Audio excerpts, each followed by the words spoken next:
السلام عليكم ورحمة الله تعالى وبركاته. مرحبا بأعزائي الطلبة والطالبات، أتمنى أن تكونوا في أحسن الأحوال. إذن في هذه الحصة سأخصصها لتصحيح امتحان البكالوريا الدورة الثانية أو الدورة الاستدراكية لموسم 2022 والمتعلقة بالتمرين الأعداد العقدية. إذن الموضوع هو الآن أمامكم فقط للاستئناس، فهناك مجموعة من الأسئلة يمكنكم الاطلاع عليها إذا أردتم. بعد ذلك يمكنكم الاطلاع على الأجوبة التي سأقوم بإدراجها في هذه الحصة. إذن on vous donne un plan complexe rapporté à un repère orthonormé direct. On vous donne des points A, B, C d'affixes respectifs ZA, ZB et ZC. Premièrement, déterminer le nombre complexe qui est l'affixe du point D milieu du segment AC. Soit H, l'homothétie de centre A et de rapport 1,5, détermine le nombre complexe ZE, affixe du point E, l'image de B par H. Ensuite, la suite de la question, voilà, on considère la rotation R de centre C et d'angle moins pi sur 2, déterminer l'image de P par R, soit F, le point d'affixe ZF, vérifier bien sûr l'expression, en déduire que l'angle entre AF et AD et EDF égale à pi, déterminer la forme trigonométrique du nombre complexe ZE moins ZF sur ZA moins ZF et en déduire la nature du triangle AEF. Déduire que les points ADEF appartiennent à un cercle dont on déterminera un diamètre. Voilà les questions qui se sont posées bien sûr dans cet exercice. Donc je remarque que c'est un exercice très intéressant. Donc on va commencer à répondre à ce genre de questions.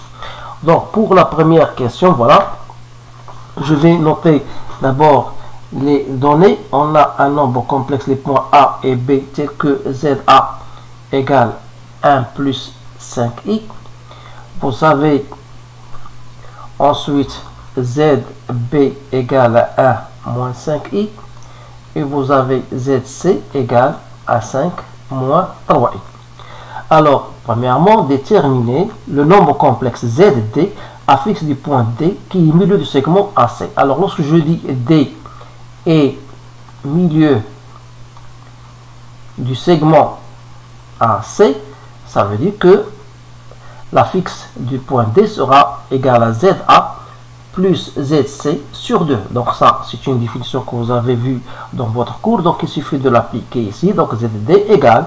Donc je vais remplacer ZA et ZP par leur expression. Donc 1 plus 5i plus 5 moins 3i sur 2. Donc soit 6 plus 2i sur 2. Donc c'est 3 plus i. Donc on va noter là. Donc ZD égale 3 plus i. Voilà la réponse. Question 2. Soit H, l'homothétie de centre A et de rapport 1,5, déterminer le nombre complexe ZE affixe du point E qui est l'image de B par H. Alors, l'image de B par H, c'est E. Donc, c'est-à-dire que vous avez H de B égale à E.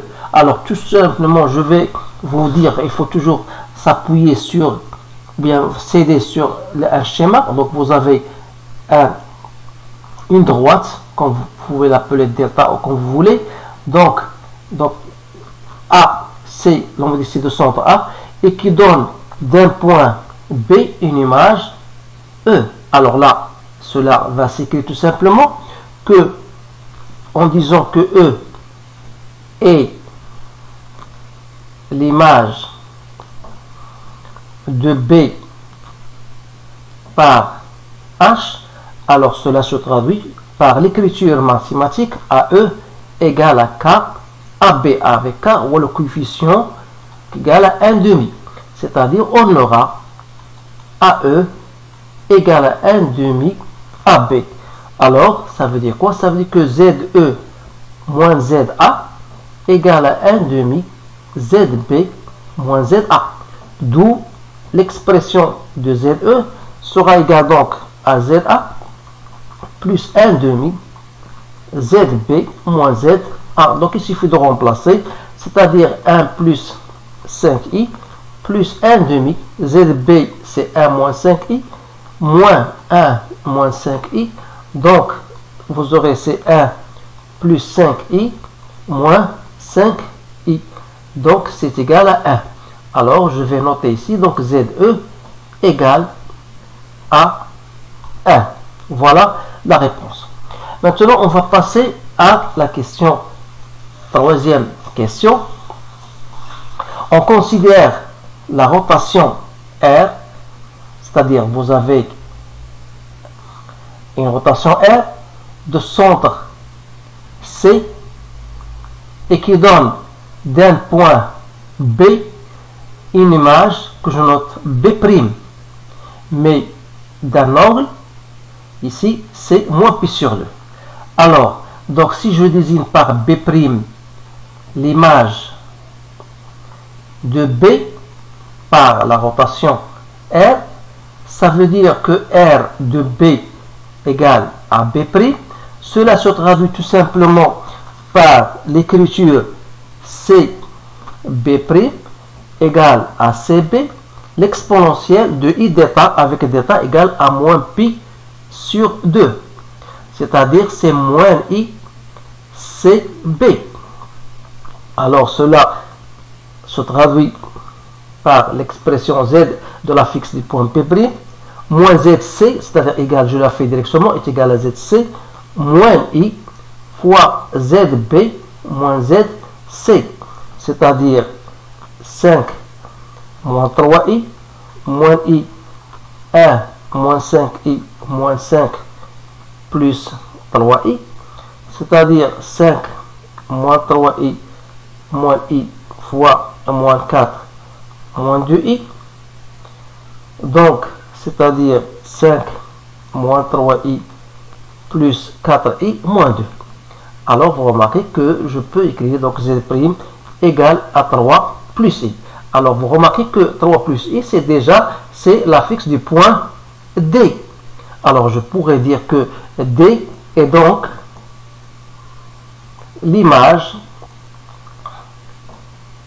de B par la rotation R. Voilà. Maintenant, quatrième question. Quatrième question, on vous donne soit le point F d'affixe ZF égale à moins 1 plus I. Alors, on doit vérifier que ZF moins ZA sur ZF moins ZA fois ZF moins ZE sur ZD moins ZE égale à moins 1. Donc, on va d'abord, pour ne pas se tromper, je dois calculer ZA, ZD moins ZA sur ZF moins ZA.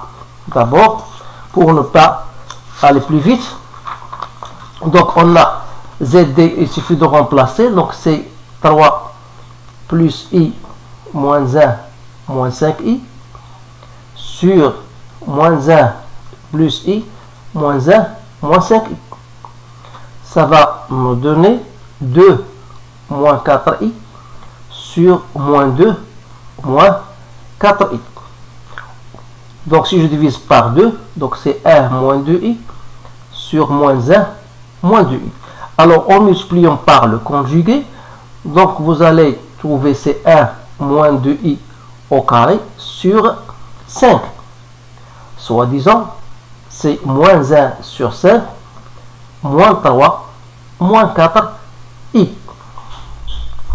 Ou bien je la laisse comme ça, ou bien je peux même mettre 1 cinquième, 3 plus 4. Voilà en ce qui concerne le premier terme.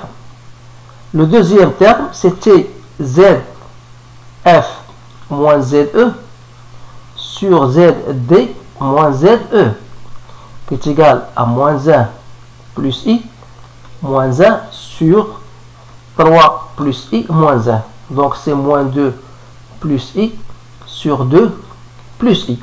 Donc toujours vous allez multiplier par le conjugué, donc ça va vous donner 2 moins I au carré sur 5, c'est-à-dire moins 1 sur 5, 3 moins 4i. Alors, donc ZD moins ZA sur ZF moins ZA fois ZF moins ZE sur ZD moins ZE sera égal, ici vous avez 1 cinquième fois 1 cinquième, donc ou bien 1 cinquième multiplié par moins 1 cinquième, donc c'est 1 sur 25, donc donc c'est moins 1 sur 25, j'ai 3 plus 4i fois 3 moins 4i. Donc vous avez ici une forme identité remarquable, donc ça sera moins 1 sur 25, ici 3 au carré c'est 9, plus 16, donc 25 sur 25 c'est 1, donc il reste moins 1. Donc on a bien vérifié l'expression. Donc on va passer maintenant à la question B. Donc à partir de la relation qu'on a trouvée, ZD moins ZA sur ZF moins ZA fois ZF moins ZE sur ZD moins ZE égale à moins 1. Donc on a trouvé cela. Donc ça veut dire quoi? Ça veut dire d'abord, n'oubliez pas que cette expression là, ça c'est quoi? N'est autre que AD sur AF fois EF sur ED qui est égal à moins 1. Alors vous savez bien sûr que l'argument de AD sur AF n'est autre que l'angle que fait AF avec AD. De la même manière, argument de EF sur ED n'est autre que l'angle que fait ED avec EF. Alors, d'après l'expression ci-dessus, on a donc, si je me passe, donc ça veut dire que argument de ce terme-là, AD sur AF fois EF fois ED, donc ça sera égal à argument de moins 1. Or, l'argument d'un produit, c'est l'argument, c'est la somme des arguments, c'est-à-dire c'est argument de AD sur AF plus argument de EF sur ED égale à argument de moins 1 qui n'est autre que pi, modulo de pi. Autrement dit, l'argument de ça, d'après cette écriture, n'est autre que AF AD, c'est l'angle, plus l'angle que fait ED avec EF égale à pi. Voilà, on a bien vérifié l'expression donnée. Alors il nous reste maintenant une question C et D. On va passer à la question C. Déterminer la forme trigonométrique de ZE moins ZF sur ZA moins ZF. Alors il suffit de remplacer. Donc on a 1 plus 1 moins I sur 1 plus 5I plus 1 moins I. Ça vous donne 2 moins I sur 2 plus 4i.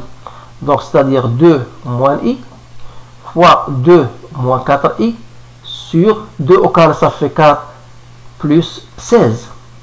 C'est-à-dire, vous allez effectuer, donc c'est 4 moins 8i moins 2i moins 4 sur 20. Alors je simplifie, ça me reste moins 10 sur 20, donc c'est moins 1,5 i. Alors, ZE moins ZF sur ZA moins ZF qui est égal à moins 1,5i. Ça, je sais que je peux le écrire sous la forme trigonométrique. Le module, c'est 1,5 et l'argument, c'est moins pi sur 2 ou bien 3 pi sur 2, comme vous voulez. Alors, on a argument, ça n'est autre que, bien sûr, ça, vous pouvez même aller plus loin parce que ZE moins ZF n'est autre que FE sur FA. Alors, argument de FE E sur FA, c'est-à-dire l'argument de ça qui est égal à moins pi sur 2, qui n'est autre que l'angle que fait FA avec FE. Autrement dit, c'est-à-dire que FA est perpendiculaire à FE. Alors, le triangle en question, AEF, est un triangle,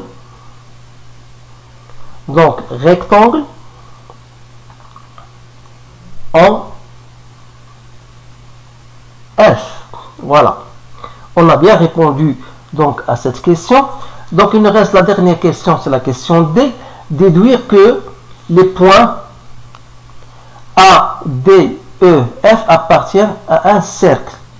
Alors, d'après la relation qu'on a, Z, D, moins ZA sur ZF, moins Z, moins ZA, fois ZF, moins ZE, sur ZD, moins ZE, égale à moins 1. C'est-à-dire que l'argument de ce produit-là, toujours de ZD moins ZA sur ZF moins ZA fois ZF moins ZE sur ZD moins ZE égale à pi. Autrement dit, ça veut dire ça est un réel. C'est-à-dire que ce produit-là, ZD moins ZA sur ZF moins ZA fois ZF moins ZE sur ZD moins ZE, donc c'est un nombre réel. Donc ça, vous l'avez vu bien sûr dans votre cours.